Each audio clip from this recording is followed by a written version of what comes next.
Subscribe करें और देखें एक दिल दहला देने वाली हॉरर स्टोरी। बिना घबराए बेल आइकन प्रेस करना ना भूलें। बहुत ही विभत्स दृश्य था वहां का, और लाशें ही लाशें थी। उन लाशों पर सैकड़ों मक्खियां भिनभिना रही थी। इतनी भीषण रेल दुर्घटना पिछले 100 सालों में नहीं घटी थी।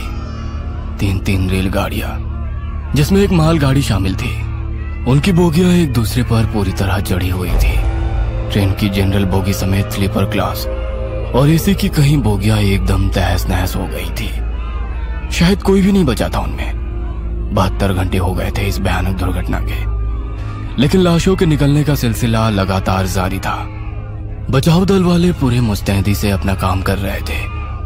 ट्रेन की बोगियों में फंसे लोगों को ट्रेन के डिब्बों को काट कर निकाला जा रहा था। एम्बुलेंस और बोगियों को काटने वाली मशीन की आवाज सुनकर भी डर लग रहा था।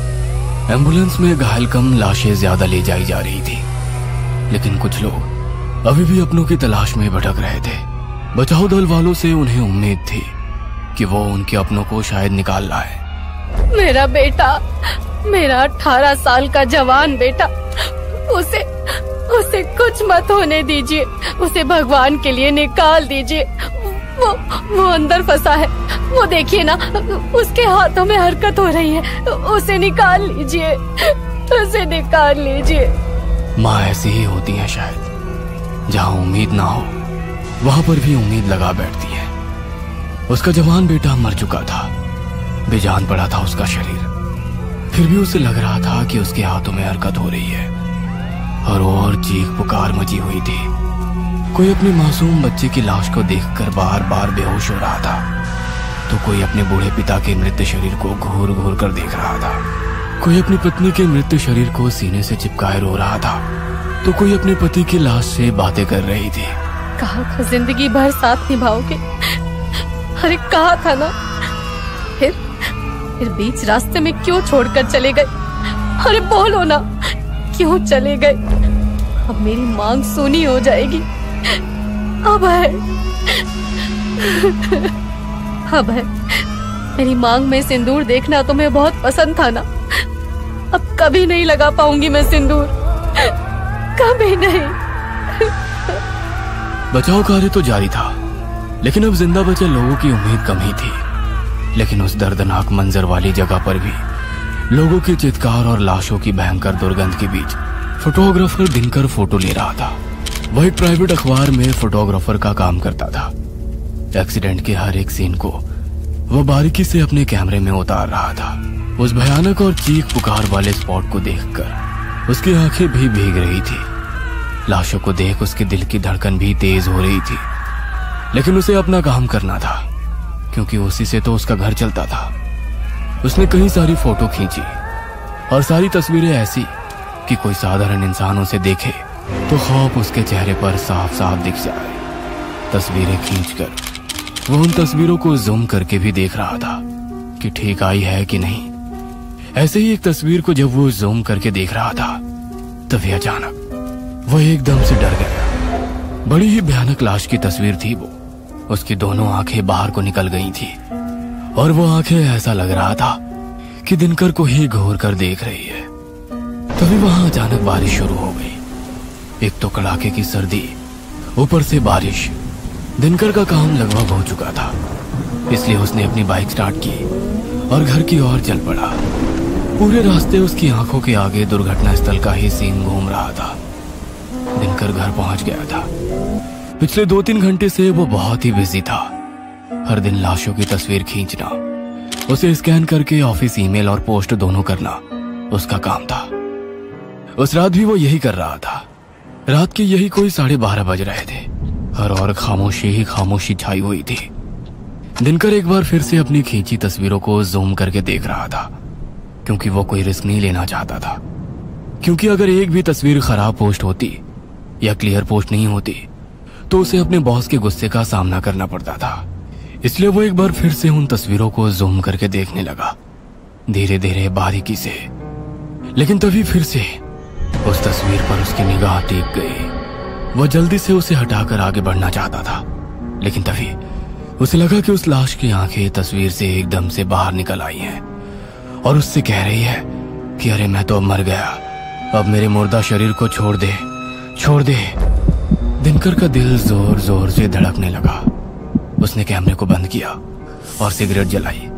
सिगरेट का कश लगाते हुए वो अपने आराम कुर्सी पर बैठकर कुछ सोचने लगा, लेकिन तभी उसे लगा कि उसकी कुर्सी के पीछे कोई है। वह तेजी से पीछे घुमा, लेकिन वहां तो कोई नहीं था। अरे यहां तो कोई नहीं है, फिर मुझे ऐसा क्यों लगा कि कोई मेरे पीछे खड़ा है। दिनकर अब पूरी तरह डर गया था। उसे ना तो उन तस्वीरों को देखने का मन कर रहा था और ना ही अपने कैमरे को, लेकिन तस्वीर तो उसे किसी भी शर्त पर अपने बॉस को भेजनी ही थी। उसने एक बार फिर से हिम्मत की और खींची गई उन तस्वीरों को, जिसकी उसने प्रिंट भी निकाल रखी थी, टेबल पर इकट्ठा करने लगा। लेकिन तभी अचानक उसके कमरे का बंद पंखा ना जाने कैसे ऑन हो गया। सारी तस्वीरें इधर उधर उड़ने लगी। अरे ये पंखा ये कैसे ऑन हो गया? इतनी सर्दी है यहाँ। उसने पंखे का स्विच ऑफ किया और बिखरी पड़ी सारी तस्वीरों को इकट्ठा किया और अपनी टेबल पर उसे रखा। उसके बाद एक एक कर फोटो वो धीरे धीरे स्कैन कर रहा था। लेकिन तभी फिर से उसके कमरे का पंखा ऑन हो गया और तस्वीरें फिर से उड़ने लगी। दिनकर को समझ नहीं आ रहा था कि आखिर हो क्या रहा है। वह पंखा ऑफ करने के लिए उठने ही वाला था कि तभी पंखा अपने आप बंद हो गया। दिनकर ने सारी बिखरी तस्वीरों को एक बार फिर से इकट्ठा किया और उसे अपनी टेबल पर रखे बड़े से पेपर वेट से दबाकर रख दिया और उसके बाद एक एक कर अपने कैमरे की तस्वीरों को स्कैन कर अपने कंप्यूटर पर सेव करने लगा, ताकि वो सारी तस्वीरें एक साथ ही अपने बॉस को ईमेल कर सके। वो तस्वीरों को स्कैन करने में मगन था, लेकिन तभी दिनकर को ऐसा लगा कि कोई फिर से उसके पीछे आकर खड़ा हो गया है। उसकी तेज तेज सांसों की आवाज वो बिल्कुल साफ साफ सुन सकता था। एक बार फिर से दिनकर के दिल की धड़कन तेज हो गई। उसे कुछ समझ आता उसके पहले उसने देखा कि उसके पास रखे पेपर वेट पर किसी की उंगलियां हैं। उन उंगलियों को देखकर दिनकर का चेहरा पीला पड़ गया। वह वहां से भागने वाला था, लेकिन उसके पहले ही वो पेपर वेट हवा में उड़ा। ऐसा लगा कि किसी ने उसे अपने हाथों से उठाया है और फिर उसने उस पेपर वेट को दिनकर के सिर पर जोर से मार डाला। दिनकर की चीख निकल गई। उसके सिर से खून बहने लगा। दिनकर दर्द से बिलबिला रहा था। तभी किसी अदृश्य ताकत ने उसके सिर के बालों को पकड़ा और उसे खींचकर जमीन पर पटक दिया। दिनकर को पहली बार लगा कि कोई साया उसके पास खड़ा है। उसके बाद उस साये ने दिनकर के बालों को फिर से खींचकर पकड़ा और उसे उसके कमरे के बाहर की ओर घसीट कर ले जाने लगा। माया, गुड़िया, गुड़िया, अरे कोई बचाओ, कोई मुझे बचाओ। दिनकर चीख चीख कर अपनी पत्नी माया और अपनी 7 साल की बेटी गुड़िया, जिसे वो बहुत प्यार करता था, उसे आवाज देने लगा, लेकिन किसी ने उसकी आवाज नहीं सुनी। वो साया उसे खींचकर सीढ़ियों के पास ले गया और उसे सीढ़ियों से नीचे की ओर खींचने लगा। दिनकर चीख रहा था, चिल्ला रहा था। उसका पूरा सिर खून से भर गया था और सिर से निकला खून सीढ़ियों पर निशान छोड़ता जा रहा था। उसकी स्थिति बहुत ही खराब हो रही थी। उसकी आंखों के आगे अंधेरा छा रहा था, लेकिन उस धुंधलाहट में भी उसे दर्दनाक स्थल की सारी लाशें दिखाई दे रही थी। लेकिन अब वो लाशें जिंदा थी और उसकी ओर घूर रही थी। एक 7-8 साल का मासूम बच्चा उसे न सिर्फ घूर रहा था, बल्कि उसकी आंखों में कई सवाल थे। अचानक उन सभी ने मिलकर दिनकर पर हमला कर दिया और उसके शरीर को नोचने लगे।